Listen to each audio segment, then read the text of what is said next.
የካሜራ አይን የገለጣት ጥቁር አዝሙዷ ጉብል። አንዳንድ ጊዜ ሕይወት ለዘመናት የተዘጋጀ ዕቅድ አትፈልግም። አንድ አጋጣሚ፣ አንድ ፎቶ ወይም አንድ ሰው የሚያየው እይታ የሰውን ሕይወት ሙሉ በሙሉ ሊቀይር ይችላል።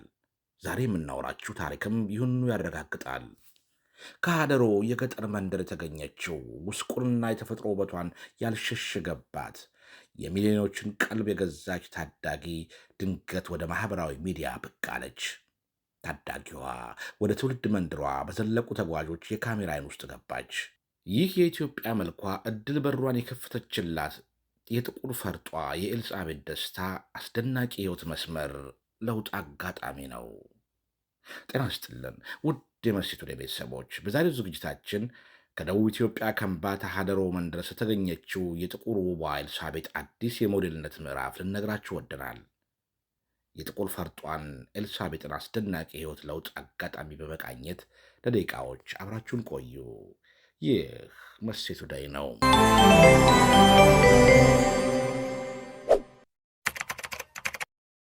ከደቡብ ኢትዮጵያ የከምባታ ሀደሩ አካባቢ ገጠር ውስጥ የተወለደች አንዲት የኢትዮጵያ መልክ እንቁ ታዳጊ በአንድ ተጓዥ ካሜራ አይን ውስጥ በአጋጣሚ ገባች። ተጓዡ በድንገት በመንገዱ ላይ ያገኛትን ታዳጊ ፎቶዎች በማኅበራዊ ሚዲያ ሁልጊዜም እንደሚያደርገው ለተከታዮች አጋራ። የታዳጊዋ ፎቶ እንደ ማንኛውም የገጠር ታዳጊዎች ገጽታ ሆኖ ብቻ አላለፈውም። ይልቁንም ፎቶዋ ባልጠበቀ ሁኔታ ማኅበራዊ ሚዲያውን ከቲክቶክ እስከ ኢንስታግራም፣ ከቲክቶክ እስከ ዩቲዩብ አጥለቀለቀው።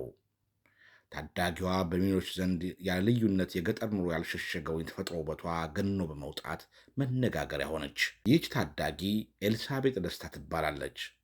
በዚያ ቀን ኤልሳቤጥ ምንም ልዩ ነገር እየጠበቀች አልነበረም።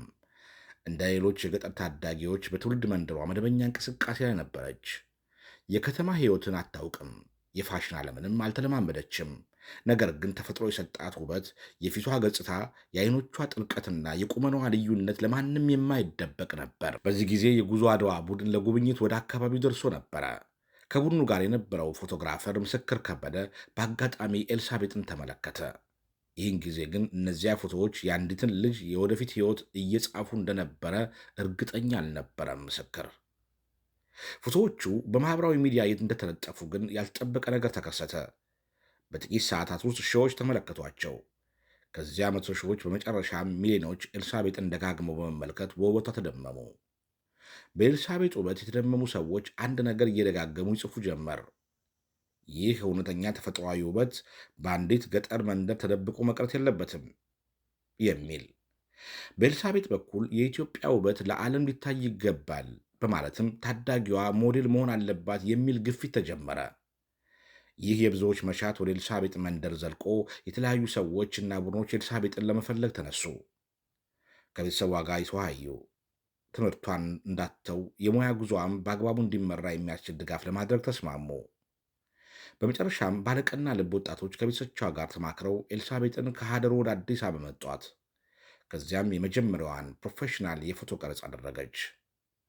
ኤልሳቤጥ በዚህ አስደማሚ የተፈጥሮ ውበቷ ላይ በባለሙያዎች የተገለጸው መልኳ ይበልጥ የብዙዎችን ቀልብ ስበዋል። ከሀደሮ መንደር የተገኘችው ታዳጊም በይፋ የሞዴልነት ሕይወት ጉዞዋን ሀብላ መጀመሯ ሲረጋገጥ ብዙዎች በደስታ እንደ አዲስ ተቀባበሏት። በካሜራ ፊት የመቆም ልምድ ባይኖራትም የተፈጥሮ መረጋጋቷና ገርነቷ ፎቶዎችን የበለጠ ልዩ አደረጋቸው። የተለያዩ የፋሽን ባለሙያዎችና ድርጅቶች ከእሷ ጋር ለመስራት ፍላጎታቸውን እያሳዩ ነው። ይህ ኤልሳቤጥን ለሞዴልነት ያበቃ አጋጣሚ ሌላኛዋን ሞዴል ሊያ ከበደን ሕይወት ያስታውሰናል። የኢትዮጵያ ዓለም አቀፍ ሞዴል ሊያ ከበደ በትምህርት ቤት ሳለች በአጋጣሚ ተገኝታ ወደ ዓለም መድረክ መጣች። ጂዜል ቡዶንችን በአንድ ፈጣን ምግብ ቤት ውስጥ ሳለች ተገኝታ የዓለም ኮከብ ሆነች። ናታሊያ ቮን ዳያኖቫ ደግሞ በጎዳና ላይ ፍራፍሬ ስትሸጥ የሕይወቱ አቅጣጫ ተቀየረ። አሁን ደግሞ የኤልሳቤጥ ደስታ ታሪክ ወደዚህ ዝርዝር ሊጨመር ይችላል የሚሉ ብዙ ሰዎች አሉ። ነገር ግን ከዚህ ሁሉ በላይ ሊዘነጋ የማይገባው አንድ ጉዳይ አለ። ኤልሳቤጥ አሁንም ታዳጊ ናት።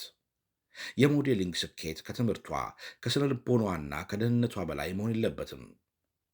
የሙያ ጉዞዋ በጥንቃቄ በሕጋዊና በሙያዊ መንገድ እንዲመራ የቤተሰቧ የሚያስተዳድሯት አካላትና የማኅበረሰቡ ኃላፊነት ትልቅ ነው። የኤልሳቤጥ ደስታ ታሪክ ከውበት በላይ ሌላ መልእክት ይዟል።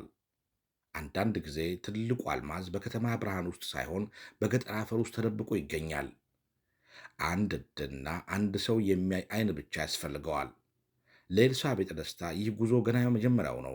ወደፊት ኢትዮጵያን ወክላ በዓለም የፋሽን መድረኮች ላይ እንደምትታይ ብዙዎች ተስፋ ያደርጋሉ። ውድ የመሴት ቱዴይ ቤተሰቦች እናንተስ ስለ ኤልሳቤጥ ደስታ አስደናቂ ሕይወት ለውጥ ምን ተሰማችሁ? አስተያየታችሁን በኮመንት አጋሩን። የኤልሳቤጥ ታሪክ ለብዙዎች እንዲደርስ ለወዳጆቻችሁ እንድታጋሩ በአክብሮት እንጠይቃለን። በቀጣይም እንዲህ ያሉ አስደናቂ ታሪኮችን ለማግኘት መሴት ቱዴይን ሰብስክራይብ ማድረጋችሁን አትዘንጉ። ይህ መሴት ቱዴይ ነው።